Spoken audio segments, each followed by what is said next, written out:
Welcome back to another episode of Seduce Me. I can't wait to find out what happens today. Come along and play with me. Good.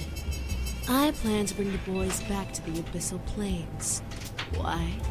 So that I can take my place as queen of their realm.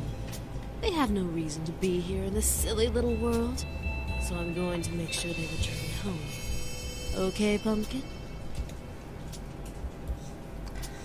My rage couldn't be concealed, despite the hold I was under. You evil bitch.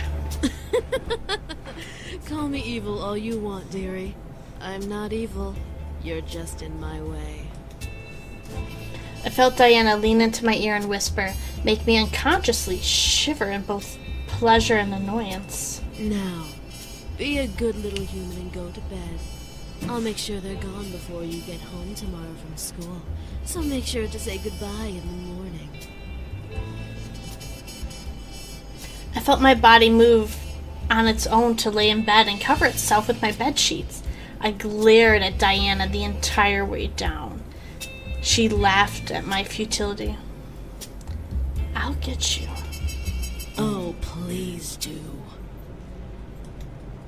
All of a sudden, her voice deepened and became cold and dynamic, sending a violent, scared, sacred shiver down my spine.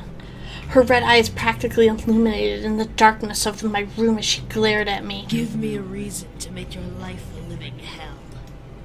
I gritted my teeth, trying to fight back against the hold on me. She couldn't have been that tough. She needed energy to survive, right? I was sure she couldn't have had enough to hold me down forever. Diane then laughed and returned to normal. Oh, and make sure you don't tell the boys I was here. I want my visit to be a surprise. I felt the hold on me disappear, allowing me to sit up and practically growl at her in rage. What's stopping me? You must not care about your friends and family as much as you care for the boys. I stopped and stared. What the fuck did she mean by that? Was a threat to my family?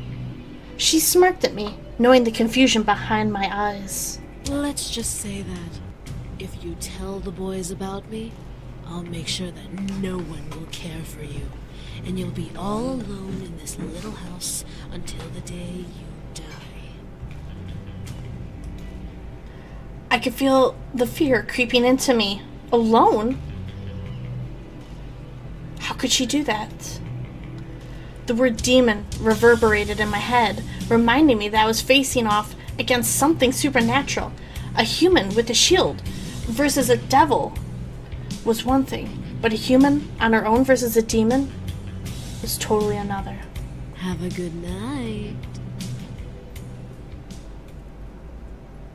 And with that, Diana sank into the floor through a magic purple pentagram, which disappeared as her head vanished through the floor. I couldn't believe it. I had one problem, and now I had another.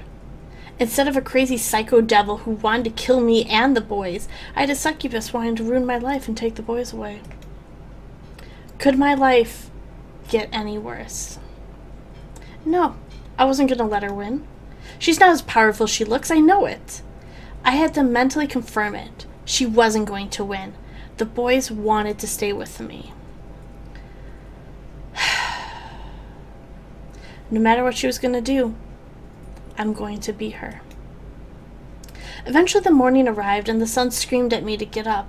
Surprisingly, I woke up before my alarm clock once again, which was nice. I stretched out quickly and got dressed and got ready for school. She expects me to say goodbye to the boys. I'll say good morning, and I will see them when I come back. No way am I going to say goodbye. I scooped up my bag and headed downstairs to the dining room. Seeing the boys already eating a delicious selection of food, the smell made its way to my stomach, and I growled wildly at the sight of food, and it drew me further into the room. Good morning, miss. Did you sleep well? Before I could lie, holding the incident in the back of my mind, Damien furrowed his eyebrows and then stopped eating. She's here. The boys looked at Damien in confusion while I cursed his ability silently in my mouth. Damien, what's up with you? Of course she's here. She kinda owns the house. Damien looked at me, wanting me to explain to him. However, the threats that Diana gave me last night warned me to keep my mouth shut. I shook my head at Damien, not wanting to talk about it. He sighed and looked at James. James tilted his head and furrowed his brows at Damien before looking at me. Does anyone else live in this house? No, just us. Then who is Diana? My heart stopped. Damien was still able to read my mind. I couldn't help but glare at him. He continued to press a hard, tell the truth, glaze at me. If he's gonna press the issue, I had no choice but to speak. A girl named Diana came by last night. Diana? Is she important? Did she try to hurt you? She's, a succubus. That single word made all the boys stop and stare at me. I looked at all the boys, unsure of what was going on through their minds. Should I have avoided it? So, she's come to try and bring us back. She must really be desperate. Well, what should we do now? Nothing. She'll give up eventually. Will she? The boys continued to look at me as if I knew the answer to that question. Damn it, Damien! She said if I told you she'd make my life a living hell. She can't possibly do that, right? She's not a devil. No, she isn't. However, she is a very powerful demon. She's a master of mind manipulation and has been trained in illusion. Unlike other demons who use strength to get power, she uses her charisma. She has the power to make armies bow to her and obey her every whim. That's why she's so obsessed with us. What? What do you mean? Well, she sort of has family ties to us. She was promised to marry one of us in exchange for more power. She's just some whacked up hussy who doesn't know how to close her legs. Not a real threat. Sounds like a slut to me. Oh, really? I feel insulted. The boys and I looked around the room, wondering where the voice came from. I could feel a cold sweat run down the back of my neck in fear, remembering what kind of power she had. At last we saw Diana by the entrance of the kitchen, juggling a single red apple in her hand as she leaned against the archway. The boys quickly surrounded me, glaring at the intruder. So, you took up a human name as well. Beautiful name, isn't it? Well, for a human name, anyway. What the hell do you want? To bring you back, of course. However, you weren't supposed to know that I was coming. I completely forgot about that little mind-reading ability. My mistake. Diana pushed off from the archway and walked towards us, making the boys step closer to me in a protective circle. She just laughed. My, my. What has the world come to? A group of demons protecting a human girl? I'll tell you right now, she's not that pretty. And from what I can tell, she's still a virgin. My face grew red in complete anger and in embarrassment. How dare she? I stepped up, gently pushing the boys away to be face to face with Diana. I was furious, and she was about ready to feel my wrath. You are in my house. You are the intruder. You have no power here. Do not make me meow bitch your face. Oh, really? Do I have to remind you of the power I have, dear? The snap of her fingers, my mind suddenly locked up and I felt blank. I could see the world around me, but I lost control of my body. The boys quickly reformed around me, with James gripping onto Diana's wrist in anger. You will leave this instant. Or what? You'll kill me? I completely dare you to. Let me do it. I could use the workout. Don't.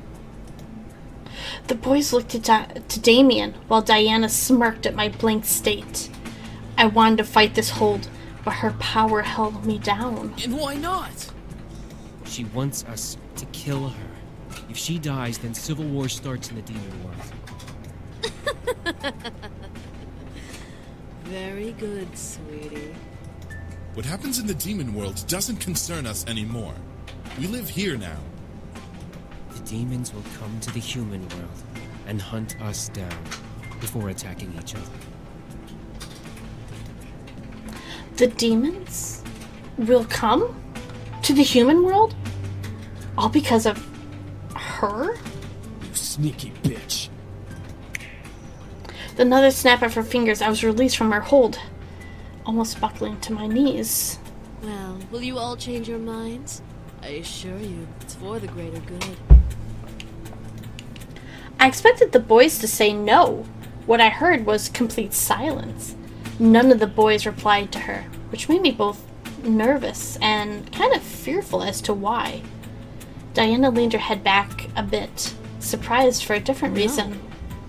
Well, I see. Was silence truly them saying no to her? I looked around at the boys and saw the disobedience in their eyes, giving me their answer. I felt my heart flutter, especially when my eyes landed on Eric. He kept close to me, glaring daggers into her. I could feel that he was completely adamant in his choice to stay. I don't know what, but I was incredibly happy to know that he wanted to stay with me. Diana sighed and pressed a finger into her temple, rubbing it gently. Either all of you are playing a very convincing hard-to-get game, or you all must be out of your minds. Diana then looked to me, locking her gaze with mine, as if trying to read me. I could tell she wanted me to do something, but the boys would stop her, so her stare was the only available action. After a small moment of silence, Diana licked her lips before breaking the gaze battle and smiled to the boys around me. Very well. I guess I'll take my leave now. What? Her leave? Was she serious? The boys around me straightened up and grew confused as Diana stepped back away from us with a small bow, flaunting her cleavage. Without another word, a deep purple pentagram appeared under her feet, and Diana's body slowly sank into the floor. As her head vanished into the floor, the pentagram also vanished. At once, the boys relaxed and slowly began to return to their spots on the table, each deep in thought. She'll be back, but she won't kill us. She needs us alive. Whatever. We'll just keep saying no. She can't force us to come back. She can't do anything but annoy us. Eventually, she'll give up. That's the hope, anyway. Hopefully. Eric walked over to me and gently caressed my cheek, looking at me with concern. She won't harm you, Princess. I promise. I nodded, feeling that he was telling me the truth, or at least a hopeful and comforting thought. Eric gently took my hand in his and kissed my knuckles, however, making me blush and forget what I was thinking about. The sound of collective chuckles and playful snickers whispered throughout the air, making me blush even more, but as Eric cleared his throat, the laughter stopped. I looked up to see that he was glaring at his brothers with his lips on my hand. He and I pulled away from each other just as the sound of Naomi's car appeared. I quickly ate my food, waved to the boys, and left, confident that nothing was going to happen. Never, ever say nothing will happen before the day is over. I avoided talking about the ride back home yesterday, saying that the ride was a one-time thing. I'll be riding with you guys from now on from school. The girls seemed very happy.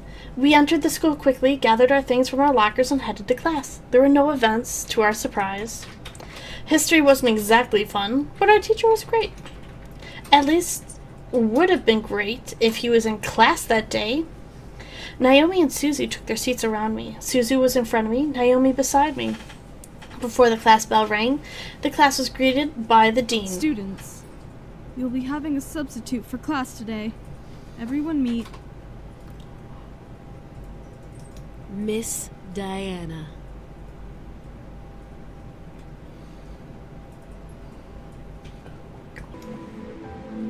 Wow, today's episode was crazy.